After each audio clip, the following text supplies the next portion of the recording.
閉幕禮嘅信德年嘅開幕禮，係香港教區邀請大家共同分享呢個信仰嘅歷程。內容呢，沒有表演，有嘅係真人真事，分享信仰轉化人生嘅意義，分享我哋天主教嘅特質，分享歌詠，分享喜樂。又回應信德年教宗嘅呼籲，更加透過新福傳嘅工具，今日整個嘅聚會係全程網上直播嘅，同海外嘅華人團體分享。冇錯啦，好多隻眼睇住我哋嘅喎。咁我哋依家咧同網上睇住我哋直播嘅教友打聲招呼先啦。同海外嘅教友分享，你哋好。大家好。喺聚會開始嘅時間，我哋修煉心神一齊祈禱，不斷在每日生活中成聖自己、聖化他人及轉化世界。因你的聖子，我們的主耶穌基督，他和你及聖神是唯一天主。一齊回顧一下佢哋曾經付出嘅努力。喺過去2年，各個堂區大小團體、善會同埋各個組織，為教友年舉辦各項嘅活動，去推廣教友職務，並且為大會提供各類型嘅照片、影片同埋歌曲，具體咁做咗好多嘢。無論係集體定係個人，大家都喺唔同嘅崗位上配合教友年嘅主題，就係成聖自己、聖化他人同埋轉化世界。我哋用熱烈嘅掌聲，多謝晒啦！曾經付出努力嘅堂區啦、善會同埋團體打氣嘅，咁希望佢哋繼續努力，繼續要熱誠啦，為我哋嘅教區同埋有需要嘅人服務。嗱，我而家介紹個 IT 教友 ，Hello Thomas。Hello， 你好，嘉文你好。你好啊，你好啊。Thomas， 我想知道咧 ，IT 人咧通常都默默耕耘嘅。咁我見你默默耕耘就為咗教會做咗好多嘢啦。點解會諗到呢個禮儀小百科咧？回應翻2011年教年嘅召叫嘅都係咁就做呢個小百科就都係想自己多啲親近聖言啦，同埋使到多啲朋友咧能夠更加容易去接觸聖言嘅。禮儀小百科入邊咧基本上有7個範疇嘅，咁就有呢個禮儀力啦，有呢個堂區資料啦，有呢個我哋成日唱歌嘅頌恩嘅歌啦，有各大堂區嘅資料啊、活動啊，同埋最緊要係我哋有本詩歌聖經喺入邊嘅。你而家可唔可以打開佢？唔係我哋聽電話，我哋一齊揚下先。我覺得星海喎，應該依家會。哇！你一漆黑一片，係咪好感動啊？全部都係我榮耀我哋嘅天主啊！嗱，成聖自己、聖化他人同埋轉化世界，我哋嘅教友咧就做得到啦。咁至於我哋點樣可以分享耶穌基督嘅先知、司祭同埋君王職務咧？我哋一齊睇睇先。一本聖經，一個祭台，一個十字架，帶出先知、司祭、君王3重職務。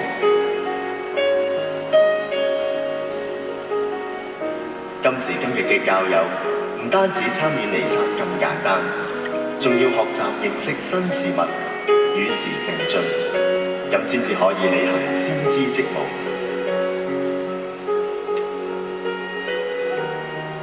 教友嘅司祭職務係基於聖神賦予嘅恩寵，同埋同大司祭耶穌基督嘅生命同使命緊密相連。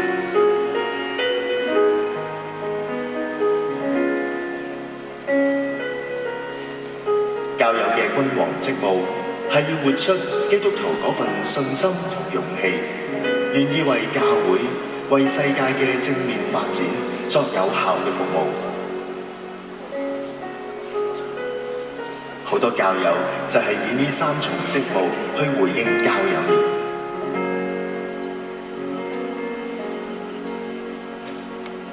Sheila，我想問下你啦，我識你一段短時間啦，但我真係見你成日都笑嘅喎，點解咁好笑咧？咁咪真係好開心啦！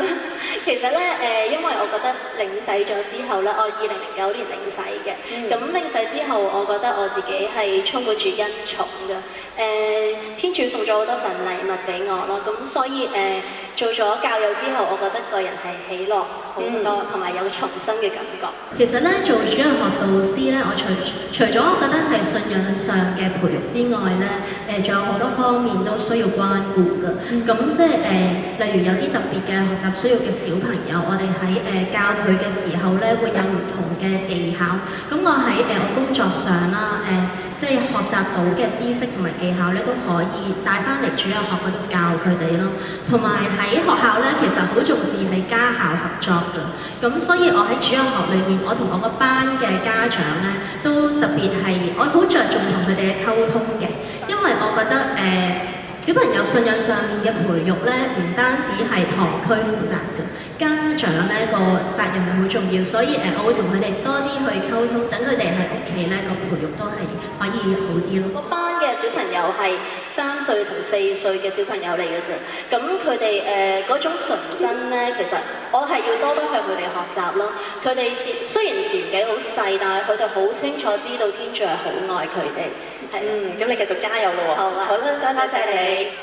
咁有一日咧，佢就同你講：爸爸媽媽，我諗住去印度傳教，唔知你心裏邊點諗咧？我哋而家揾嚟佢哋嘅爸爸媽媽，凌生凌太你好，凌爸爸凌媽媽你好。凌爸爸凌媽媽咧，個女就係去咗印度傳教啦。如果嗰個唔係你個女，你梗係聽下佢哋點講先啦。但係真係自己嘅女，其實當時一聽到心情係點？其實喺佢去印度之前1年咧，佢就已經同我講想去印度做義工。咁當時我就唔贊成，因為我唔想個女去到咁遠，而且印度咧，即係我下意識知道嗰度好污糟。咁又冇人照顧佢，佢要照顧人喎。咁當然我一路都唔贊成。但係佢係決定咗係。咁啊，後期咧知道佢有咁嘅決心咧，我哋都好安慰。咁佢有啲咁嘅愛心啊，去服務呢個會咁樣，我哋都好開心。唔係淨係去旅行㗎，凌爸爸凌媽媽咧，仲真係有去到印度幫埋手㗎。凌媽媽，你可唔可以同我哋分享下你做得乜嘢啊？去印度？去印度其實我做咗1日義工啫，咁就個範圍就包括餵飯啦，即係同佢哋入洗手間啊成咁樣都係好唔方便嘅。就同佢哋上堂啦，我女就教佢哋啲字啊，或者係講啲簡單嘅問題咧，因為嗰啲係智障兒童嚟嘅。咁同埋要洗衫啦。你好耐冇洗衫啦，係咪？好耐冇洗衫，就手洗嘅。手洗。因為點解唔用洗衣機咧？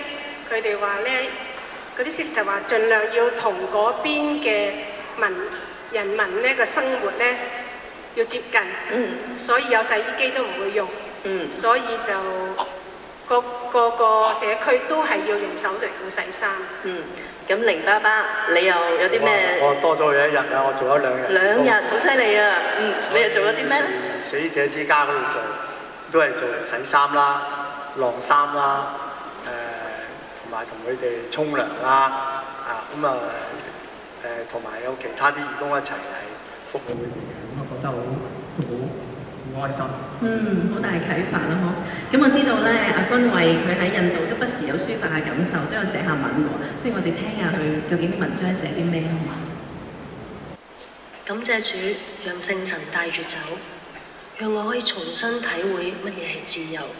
原來自由唔係想做乜嘢就做乜嘢，亦都唔係唔想做乜嘢就唔做乜嘢，而係願意放低掌控嘅心，唔再被自己預設嘅標準同期望所限，亦都唔再受想同埋夢想嘅牽引，用心靈隨住主嘅帶領自由咁飛，而隨之而得來嘅往往都比我哋所想所求嘅唔多。好有意思啊！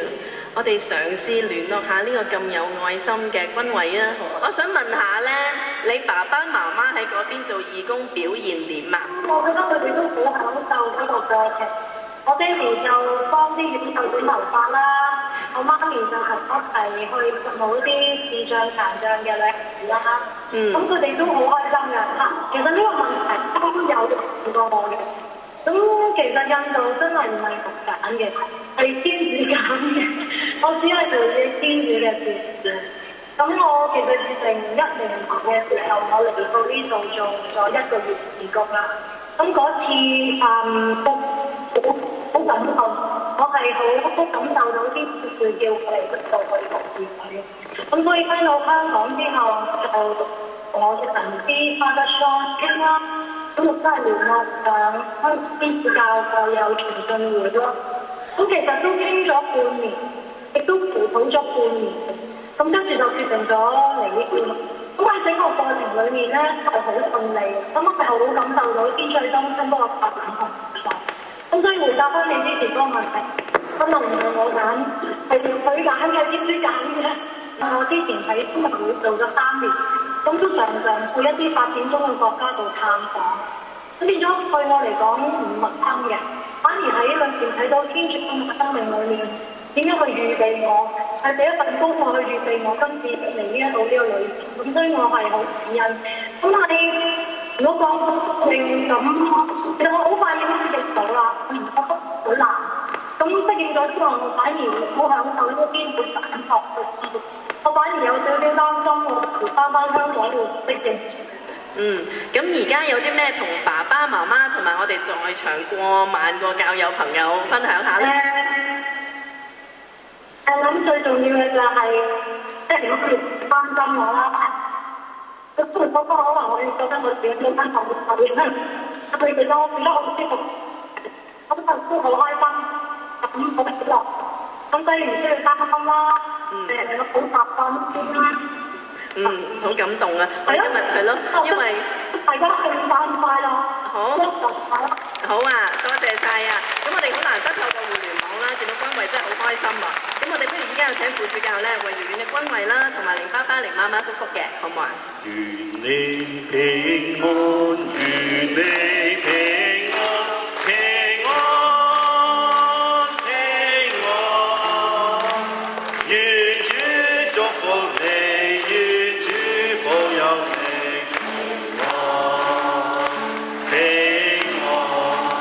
我哋香港人支持你，為你祈禱。多謝晒，多謝晒。為回應教友年，香港教區教友年專責小組策劃咗好多活動，幫大家了解教友職務係啲乜嘢。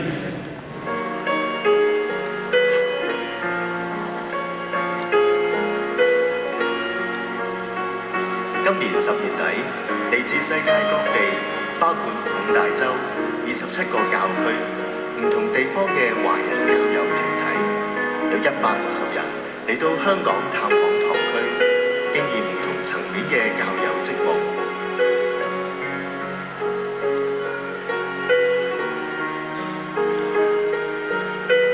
包括聖言、禮儀同埋社會職務。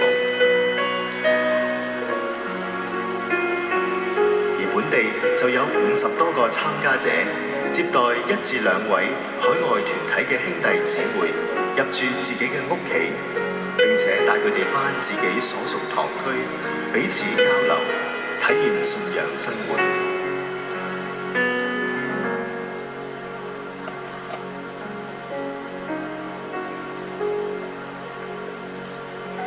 咁而代表咗香港教區回訪嘅咧，有3位朋友，咁我今日好高興可以請佢哋上嚟。好，咁首先咧，我要介紹下喺我身邊嘅咧就係 Danny 啦。Danny 咧就去咗多倫多啦，一個香港人都幾熟悉嘅地方。咁但係我哋又未去過回訪，感受係點嘅咧？好，嘉文好，大家好。咁今次我好高興咧，得到香港教區嘅派遣咧，我到多倫多訪問，咁就喺嗰度認識到好多新嘅朋友，亦都得到好熱誠嘅招待。咁我哋探訪好多華人嘅堂區，包括中華新道聖人堂啦、救世主堂啦、嘉慕聖母堂同埋聖曹永堂，亦都參觀咗一間隱修院同埋生命恩泉個 studio 嘅。咁難得，我哋又嘗試喺個互聯網度睇到你啲加拿大嗰邊嘅教友先。希望見到佢哋啊！你好啊！咁我哋打完招呼，梗係要問下佢哋嗰邊究竟個工作同我哋呢邊嘅服務有冇啲咩特別嘅分別咧？可唔可以同我哋分享下多倫多嗰邊嘅情況啊？我是邓建伟神父，中华殉道圣人堂的本堂神父。你好。今天晚上我们多伦多有4个华人堂区，是嘉默堂，中华殉道圣人堂，还有圣曹福音堂，还有救世主堂，我们大家聚在一起，跟你们打个招呼。大家好。你好。你好啊。好，香港教區嘅兄弟姊妹們，你哋好。你好。請你好簡單咁講下。好，我個名叫 Raymond 蘇日朗，係呢度多倫多教區嘅一個修生。咁我今日好開心有機會同大家分享一啲關於我自己信仰嘅經歷。咁我喺6年前咧，我係一個大學生，但係當時我對我自己嘅信仰咧就唔係特別熱誠，但係有機會咧喺呢度嘅華人堂區就參加咗一個青年避靜，認識咗一班新嘅教會嘅朋友。佢哋俾我感受到天主嘅仁愛係幾咁親切，亦俾我睇到信仰嘅寶貴。咁之後咧，我就喺呢度區就越嚟越活躍，幫手不同嘅活動啦，例如青年活動同埋教呢個天神培班。咁從中咧，我就越嚟越對教會有越嚟越熱火。同埋我亦好開心咁繼續為主工作。其他教友見到我咁咧，亦咦Raymond 你係咪有聖召㗎？你係咪諗住做神父㗎？咁初我都唔係好咁肯定，咁但係經過佢哋不斷嘅支持、不斷嘅鼓勵，同埋好多嘅祈禱之後咧，咁我終於喺3年幾之前，我就入咗依度教區嘅修院，開始我呢個聖召嘅歷程。好，咁你繼續努力咯喎，好，俾啲掌聲佢先。咁由於我哋教到全世界，我哋好快已經去到悉尼啦。係，悉尼你好啊！我知道你 Peter 咧就之前去咗悉尼啦，回訪啦。可唔可以同我哋分享下悉尼嗰邊有咩特色咧？悉尼咧就對我 physical 又好啦，兩頭唔瘦啊，中間瘦啦，肚腩大咗啦。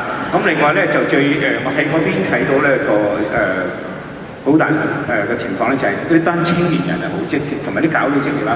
譬如我睇嗰啲我唔知教區，我哋香港教區嘅時候就，佢哋咧就有班青年人咧，每個禮拜咧喺個彌撒中心度等，啲人揸車入嚟咧，佢會同人洗車，咁會如果你洗即係洗埋車籠咧就20澳幣，如果你就係洗車外邊咧就15蚊。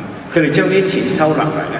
譬如佢年尾做個大避靜咧，就由呢啲錢咧就去資助佢哋去做個神修避靜嘅。咁我覺得好欣賞啲可以即係話，因為佢哋嗰邊神父唔多啦，咁佢哋就能夠自生自足，咁即係幫助自己。呢個係令我希望我自己會幫咗我而家我自己嘅工作，我應該更加努力去深入我自己嘅工作。咁我哋又嘗試用互聯網聯絡下悉尼嘅朋友先。咁不如好快問下啦，悉尼嗰邊嘅堂區究竟嗰個服務又係點嘅咧？因為雪梨教區本身好大啦，咁咧就話而家發展到係有9個彌撒中心，即係喺每個星期有9個地方啦，或者有一個聚會啦，可以有彌撒咯，咁就。我諗會同香港其實差唔多嘅，因為大部分嚟自嘅都係香港啦，然後有啲就喺度領洗嘅，但係基本上都係嚟自香港人嚟嘅。咁所以有啲就係香港嘅教友咧嚟咗呢度參加我哋嘅團體咯。所以其實都係唔係太差，即係同香港唔太分別得咁犀利嘅。咁你繼續努力啦。就而家就開始多咗咧，就係中國大陸嚟嘅教友多咗。所以佢哋自己都可以自己組織一個好似個堂區模式咁樣運作啦。我哋會記住你嗰個包食包住嗰個宣傳㗎，好多人會揾阿 Lita 嚟揾你㗎，繼續努力啊！好。台北嘅特色係我去參與彌撒嘅時候，發覺佢哋嘅教友人數唔係咁多，但係佢哋好能夠共融同埋合一。好特別嘅就係佢哋好多時能夠接納一啲唔同宗教信仰嘅人一齊去做一啲愛德服務，同埋佢哋好融洽嘅。我哋有嘗試。睇下嗰個距離近啲，會唔會連線又好啲先？我哋嘗試連線去台北。香港的朋友，你们好。我是台北的郑，今天非常非常开心。我现在处在的位置是台北的主教座堂，主教座堂是一个非常非常重要的堂口。正如您现在看到，我们后面有教友代表们来弹美妙的旋律。这首歌就是《爱的真谛》。我们今天非常非常的开心，能够跟亚洲各国还有澳洲一同连线，来庆祝教友年的闭幕以及信德年的开幕。接下来我要介绍一位我的朋友，他是一个专业的口译人员，在日前在上海刚跟国际知名的演讲家蒂克胡哲做过合作。重要的是，他是一个优秀的青年辅导。同时，他是一个热心的教友，让我们来欢迎雅丽。Hello， 雅丽，好久不见。今天为我们带来什么样的分享吗？香港的各位兄弟姐妹，大家好，大家平安。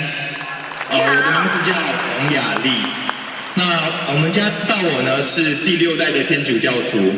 那从小我就跟着家人进堂，然后进道理班。但在国中的时候呢，我发现信仰的问题没办法在学校，也没有办法在教会得到回答，所以慢慢的我就越来越少进堂，只是偶尔陪着父母亲进堂。在公元2000年的时候呢，我第一次谈恋爱。那我们知道谈恋爱就会失恋，失恋呢就会让我觉得人生当然很黑白，很黑暗的。所以在那个时候我开始在寻找天主，而在那个时候。天主圣神透过了苏孝平弟兄他们的服侍团队，我第一次有人替我副手祈祷，然后我有机会领受圣神被圣神充满。我记得那时候很受感动，在心中听到天主圣神在我心中说：“我的孩子，我好爱你。”而在过去的9年8年当中呢，我有机会跟着一群年轻人，在台湾，在台北教区这地方，我们成立了一个团体叫光明之子。我们的目标是要帮教区做青年福传，而在这群青年人当中，我们有教友，我们有不是教友的，我们有很热心的，也有对于人相处完全行不通的。但这群人有一个共通点，就是我们都寻求能够有被天主圣神的感动的渴望。而在这样子的8年过程，我记得很清楚的有一个女生，她是国中生。他国一的时候，我们认识他跟家人的关系不好，他跟自己的关系不好，他跟他身边的朋友的关系也不好。我记得很清楚，是我根本不知道怎么样处理这样的年轻人。我知道是我唯一能做的是交给天主圣神。而在一次的营队当中，我们帮他副手祈祷，然后天主圣神直接触碰他的生命。而从那时候开始，到现在他已经灵洗了。他现在呢读了一所很好的大学，然后跟家里的关系也越来越好，而他把这一切也都归功于天主圣神。而在这过去7、8年的经验，我学到了3件事情。第一件事情，我们所有人都是不完美的，但是当我们在天主当中，天主会将我们的不完美变成完美的。第二，是我们所有人不管几岁，今天不管他是国中生、高中生、大学生，还是青年，还是社会人士，我们都寻找被天主圣神感动的经验。而这个经验是当我们在寻找它，我们就能够找到。只有当我们去不断要求，它会在我们生命当中不断的呈现出来。而这也是这群青年人那时候教我，他们让我看到的。而第3个是当我们在追寻耶稣、依靠耶稣的时候，奇迹自然而然发生在我们每一天的生活当中。而这也是我靠近这群年轻人，他们带着我的体验。而我很榮幸這次在教友年的閉幕、信德年的開幕，能夠做這樣的分享，謝謝大家。仲有其他地區收睇緊網上嘅直播朋友，我哋大家能夠咁難得聚首一堂，都係我哋要讚美我哋同一個天父，我哋大家一齊唱天主經，請起立。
呢7件聖事呢，其實代表咗我哋天主教教友嘅特有恩寵。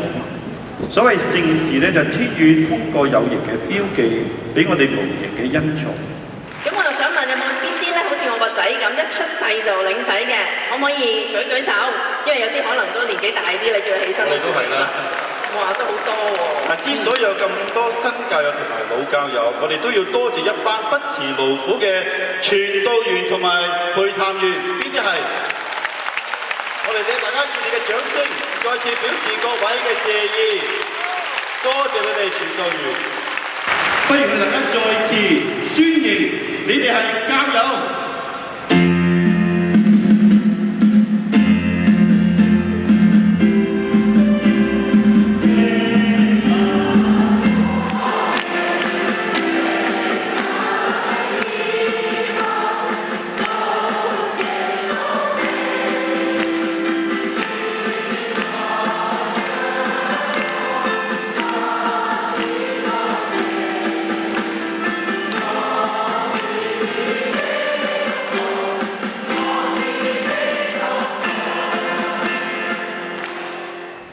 領洗之後應該係領堅振。咁我記得領堅振嗰陣咧，副主教喺我頭上面覆手同埋傅油嘅。天主教教理1830至咁話，聖神七恩係上智、聰敏、超潔、剛毅、明達、孝愛同埋敬畏。七恩嘅圓滿係歸屬於基督。七恩能夠使領受嘅人德行完備，並達至完美嘅境界。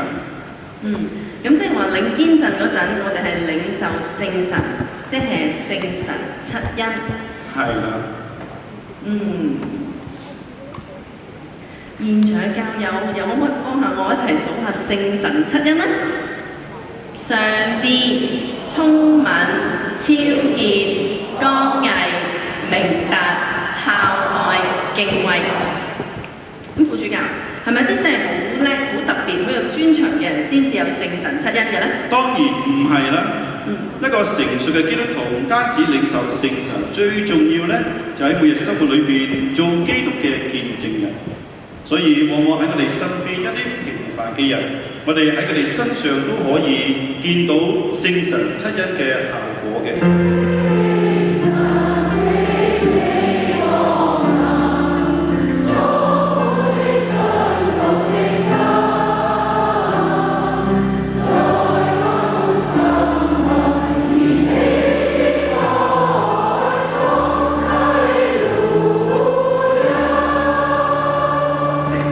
跟住係係指你心中富有。其實講好易嘅，咁點樣真係做到心中富有？即係心中有愛。主耶穌佢話過，天主嘅誡命裏邊當中最大嘅係愛。懂得愛嘅人，即使好窮，都係心中最富有嘅窮人。我哋一齊祈求聖神賜俾我哋大家有超潔，時時心中有愛。嚟到剛毅，父主教我知，即係永不放棄 ，never give up。有啲人行動不便，有啲人睇唔到嘢。如果睇嚟雖然間好健康，不過往往我哋心靈上係好軟弱，我哋睇唔到自己心靈上嘅殘缺。可能我哋在座有啲朋友，又或者連線睇緊我哋嘅朋友，可能我哋心靈裏邊都有啲自己都承受唔到嘅一啲軟弱同埋障礙。咁我哋祈求聖神賜俾我哋剛毅，讓我哋有勇氣去承受生活上嘅衝擊，同埋心靈上嘅軟弱。明達唔係指有學識，係明白事理咁解。一個明白嘅人，佢係懂得為他人設想嘅，喺生活上呢，識得體諒他人，尊重他人。咁人哋都會尊重你。我哋要努力建立人與人之間嘅關係同埋信任。我知道而家香港實在好困難啊，生活得好多都係老豆養仔，仔養仔。有陣時唔係唔想孝順，但可能放咗工翻去都8點9點。我見喺港鐵仲有好多人9點鐘都仲係啱啱先放工，咁所以有陣時連自己嘅小朋友都照顧唔到啦。咁所以都衍生好多家庭嘅問題嘅，即係例如啲年青人會離家出走啊咁。所以香港呢，好多堂區同埋善會都有啲關注青少年同埋家庭嘅組織嘅。家係好安全、好溫暖嘅，即係無論發生咩事咧，屋企都會總有人掛住我哋。我哋孝愛父母嘅時候，其實就係孝愛緊天主。父母嘅愛係無條件嘅愛，正如天主對我哋嘅愛係一樣。Christmas and Easter only， 即係話一年只係去2次聖堂，係聖誕節同埋復活節。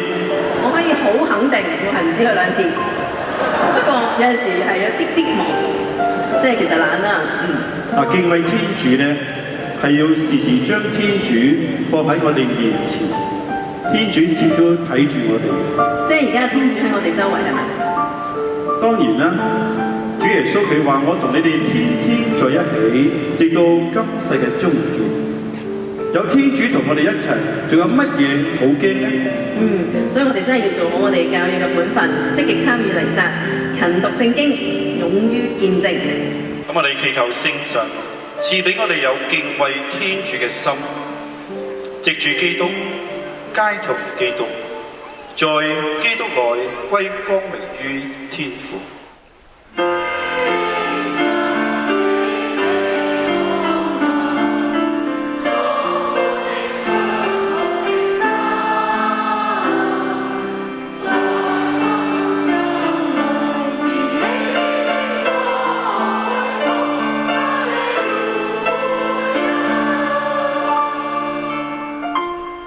無論我哋喺世界邊一個嘅地方，我哋領受嘅係同一嘅聖體，係整個教會團體透過參與彌撒聖祭，共同體驗基督嘅母體。咁所以咧，我哋要參與彌撒啦。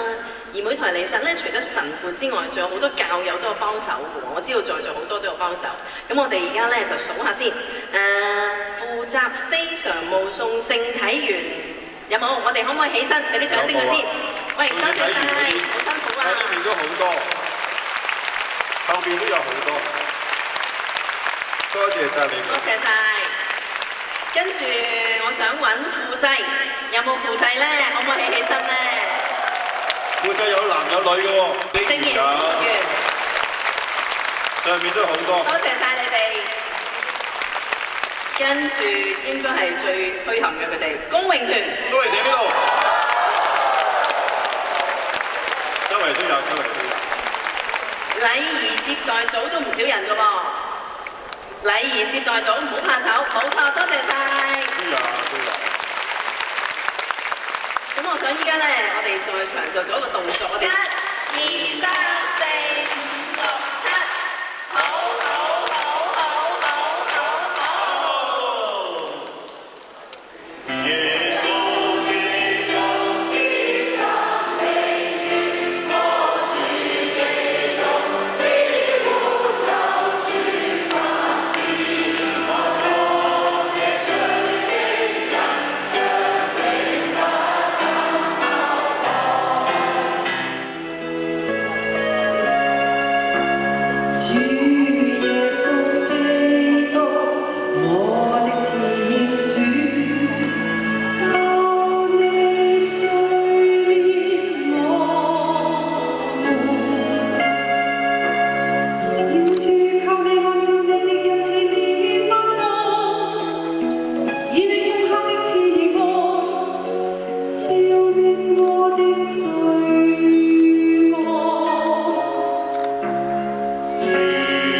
衰老而開始有死亡嘅危險，就係確實到咗領受呢件聖事嘅適當時刻。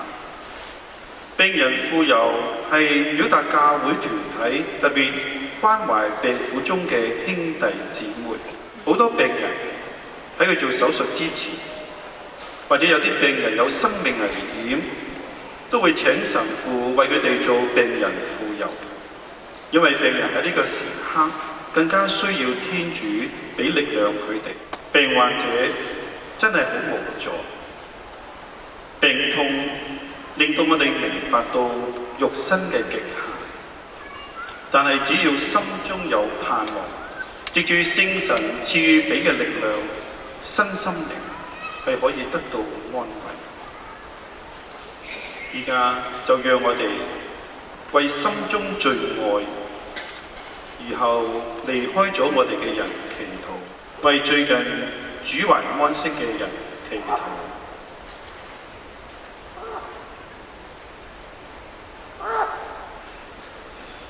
為各堂區嘅善別小組祈禱，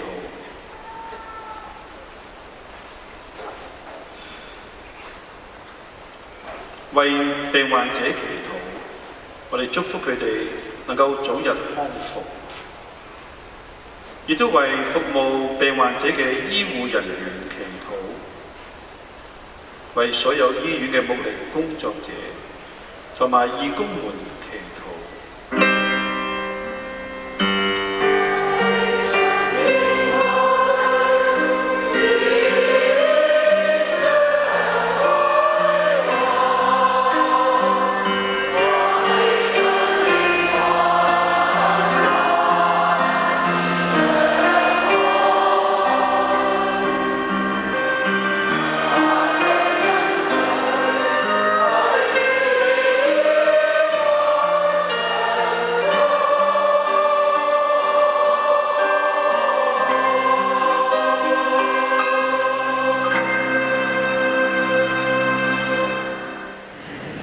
但我考下你，平時我哋話25年叫做銀婚啦，50年叫做金婚。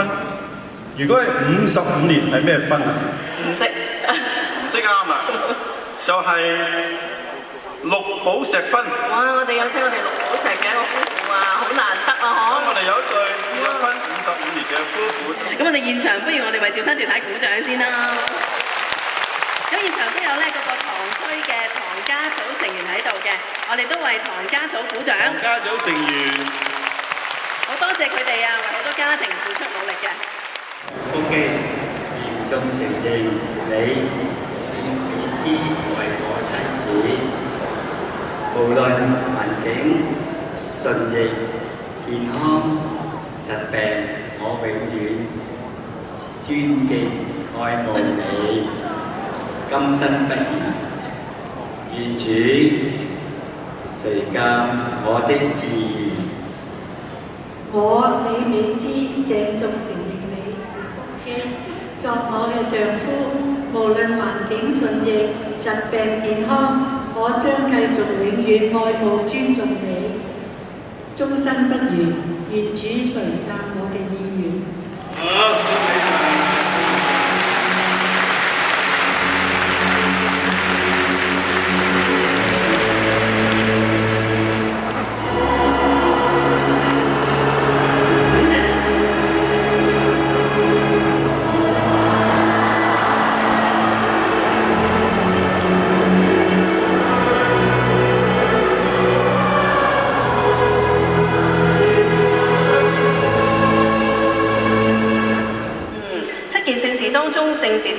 應該同我呢啲普通教友就冇乜關係嘅。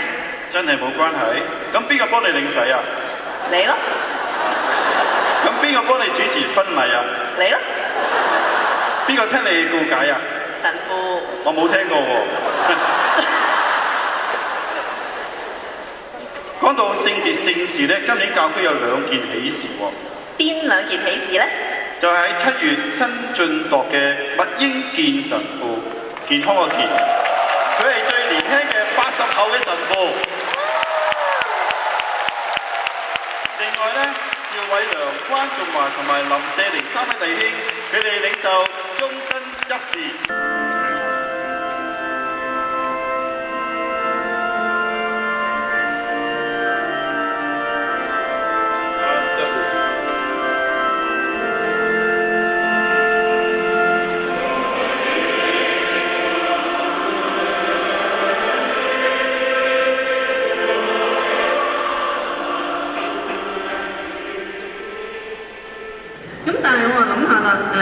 人喺不同時期都有不同嘅使命同埋責任嘅，咁但係你當時係點樣處理好你讀書啊、上堂啊咁樣？咁就我就有一個秘笈嘅，我就好中意上堂咧，就一味抄筆記。上堂咧一上嘅咧我就唔記得嘅。咁就因為同埋太太一齊，咁啊都好開心，可以喺聖堂同其他兄弟姊妹都分享啦。咁就喺堂區當時嘅主任司樂就同我講啦。阿舍玲，你不如做終身執事啦。咁啊，原來天主好多時都係通過我哋嘅神父啦、我哋嘅家庭啦、我哋嘅朋友咁提點。咁我代咗張表格填咗。咁嗰年咧就真係耶穌受難節。受難嗰日咧就神父問我咯喎，你填好張表未啊？咁我唯有乖乖地咁交咗張表俾佢。咁就開始辨別我呢個終身執事嘅聖召啦，一路培育咧，我都唔知終身執事係乜嘢。咁啊，好多嘅前輩嘅執事都鼓勵我。咁啊，譬如周怡康執事又話俾我聽啦，阿舍玲你都唔識做人㗎，你 BB 仔出咗世你咪學做人咯，你結咗婚又唔識做爸爸，生咗仔你咪學做爸爸咯。咁所以你唔使擔心，你做咗執事咧，你又會識㗎啦。咁而最大嘅鼓勵咧，就佢哋都提我，佢話唔係做乜嘢終身執事啊，而係你係終身執事。口才真係好啊，佢講。係啊，因為你係終身執事咧，原來你就可以喺教會嘅職務裏邊咧，就為好多教友為咗呢個愛德嘅工作，你可以咧就陪伴佢哋，為佢哋咧服務。咁原來咧喺好多嘅我哋嘅服務裏邊咧，佢哋係喺我哋嘅教友、我哋嘅成長都係好需要呢種安慰同埋呢種嘅服務嘅。咁你繼續努力咯喎，好啊，多謝你啊！其實細細個都有跟住爸爸媽媽返聖堂，但係點解會做神父？我諗好重要嘅原因係我嘅爸爸。因為爸爸本來佢準備去做終身執事，但係99年嘅時間，佢突然間患重病。喺重病嘅時間，我記得我哋每日都會去探爸爸。咁而特別當爸爸去做手術之前嗰一日，我哋目送佢入手術室，自己內心都祈禱同天主話：如果爸爸好返，你想我點都得，即使你要我性命都得。咁然之後，爸爸好返，自己都覺得既然天主咁愛我，我可以為佢做啲乜呢？最直接嘅方法，做神父，用生活去為主作證啦。過程當中都有灰心嘅時間，好記得過程當中讀哲學嘅時間，特別係考試嘅時候啊，面對教授突然間咩嘢都唔記得晒啊，即係自己都覺得，哎呀，自己係唔係嘅呢？天主有冇揀錯人呢？又或者喺團體生活裏面對困難，自己都會再一次問天主，你有冇揀錯人啊？咁但係天主讓我喺困難當中去睇到，佢俾我睇到就係話，佢睇嘅唔係睇外在嘅能力，而睇嗰個心，同埋佢願意藉住困難去提升我，去幫我去面對克服眼前嘅困難同挑戰。教會係青年係教會嘅希望，咁所以在座嘅青年人，特別係邀請大家睇今期嘅公教報，因為林神父喺裡面都寫咗，去分享翻聖召，同樣都邀請在座每位青年都諗一諗，你哋係咪都係天主召叫咗你呢？你願唔願意回應成為上主嘅僕人呢？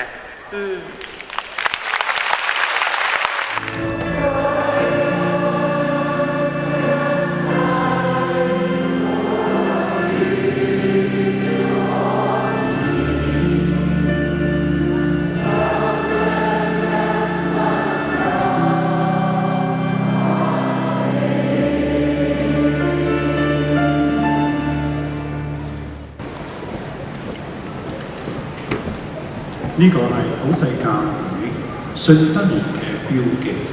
喺呢個標記裏邊咧，喺下低睇到好似一船咁樣，象徵教會。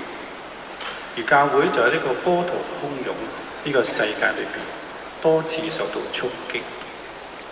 船上嘅十字架咧，就象徵基督。有3個嘅拉丁文係耶穌。人類嘅救主，耶穌基督係人類嘅救主。一個圓圈呢，係聖體聖事嘅標記。呢一年係梵二大公會議開幕嘅50週年，亦都係天主教教理頒布咗20週年紀念。信德年係一項邀請，召集人真正而更新咁去悔改，回歸世界嘅唯一救主耶穌基督。今日同埋過去一樣，主耶穌基督派我哋經由世界嘅大街小巷，向全球所有嘅人宣佈基督嘅福音。我哋要以莊嚴同埋有創意嘅方式嚟慶祝呢一年。我哋希望呢一年能夠激起每一個教友嘅渴望，完全咁同埋以嶄新嘅信心同埋希望去宣認信仰。宣認信仰同時係個人同埋團體嘅行為。我信係每個教友個別所宣認嘅教會信仰，尤其領洗嘅時候。我哋信係大公會議主教們同埋普遍咁喺信徒禮儀聚會嘅時候所宣認嘅教會信仰。信德年亦都要致力於重新發現同埋研讀天主教教理裏面有系統而又完整綜合起嚟嘅基本信仰內容。而信德年中最關鍵嘅一件事就係我哋要注目去睇耶穌基督，因為佢係我哋嘅信德嘅創始者同埋完成者。信德年都係加強愛德見證嘅好機會。由於信德，我哋能夠喺嗰啲需要我哋愛嘅人身上去辨別出復活基督嘅面貌。願信德年使到我哋同基督嘅關係越發堅定，因為只有喺基督之內，我哋只能夠確定展望將來，並且有真正而永久嘅愛的保證。主內親愛嘅兄弟姊妹，我哋嘅教宗本篤16世透過去年10月頒發嘅宗座手諭信德之門，宣布咗信德年喺今年10月11日，即係梵蒂岡第2屆大公會議開幕50週年，以及天主教教理公布20週年紀念日開始，直至明年11月24日，基督普世君王節結束。教宗喺信德之門講明，信德年係一項邀請，召集大家真正咁革新悔改，回歸世界唯一嘅救主。為回應世界主教代表會議同埋最近教區司鐸週年退省嘅內容，喺反省同埋祈禱之後，我現今提出4項建議，作為本教區對信德年嘅指引。第一，我哋嘅生命必須先被基督所轉化，先至能夠真正成為主嘅門徒，有效咁將基督傳遞俾別人。我哋要不斷改善自己嘅靈修生活。新福傳指出，每個人要不斷歸依，重新檢視自己同耶穌嘅關係，深化信仰，咁樣先至能夠活出完美嘅生命。第二，我哋應加緊祈禱，亦善用靜默反思嘅功力，因為向內自我轉化同埋向外福傳，唔能夠單靠自己個人嘅努力，仲應該依靠天主嘅輔助。同時，我哋應同教內弟兄姊妹團結一起，透過互相支持同鼓勵，福傳先至能夠產生眾志成城嘅效果。第三，我哋回應新福傳嘅要求，運用現代諮詢同埋社會溝通，傳播福音，又採用電子媒介、網頁等現時代文化嘅工具，以期達到更有效嘅地步。最後第四，我哋應該從耶穌基督身上，一方面學會謙遜，另一方面亦從佢身上學會點樣尊重每一個人。我哋應該時時以基督徒嘅喜樂，向社會作出美好嘅生活見證。公教青年更該如此。各位主內嘅兄弟姊妹，讓我哋大家共融團結，聯同教區信德年專責小組，緊隨教宗信德門、信德之門宗座手諭嘅訓導，教廷信理部頒布嘅信德年嘅牧靈建議，以及世界主教代表會議嘅指引，善道信德年。重溫梵蒂岡第2屆大公會議嘅文獻，以及天主教教理，勤讀聖經，多作祈禱，熱心恭領聖事，深化自己嘅信仰，進而將信仰帶俾仲未曾認識主耶穌嘅人，亦都將疏離信仰生活嘅教內兄弟姊妹引返教會。現在我宣布，信德年喺本教區正式開始。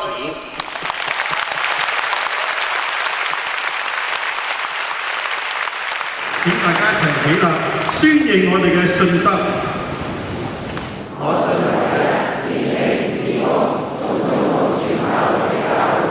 我是以這嘅聖世只有一個，我亦在死人嘅復活，在我世嘅生命。我現在恭請康書記同埋請陳書記一齊降福我哋，同埋派遣我哋請陳書記。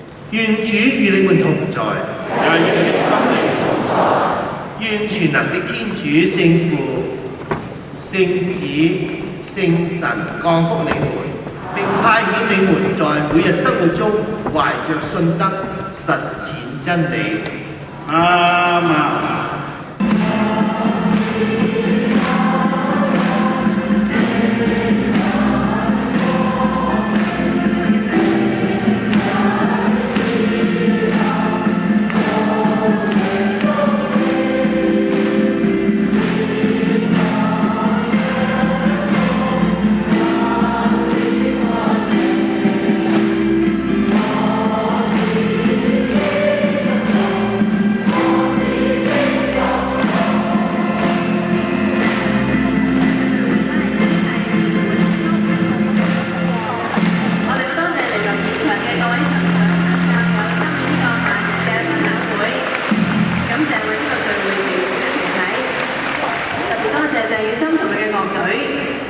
Francis 葉麗儀為我哋領唱啦，同埋嚟自11個堂區嘅領唱團、台前幕後嘅工作人員，同埋教區各大小團體鼎力協助辦呢個盛會。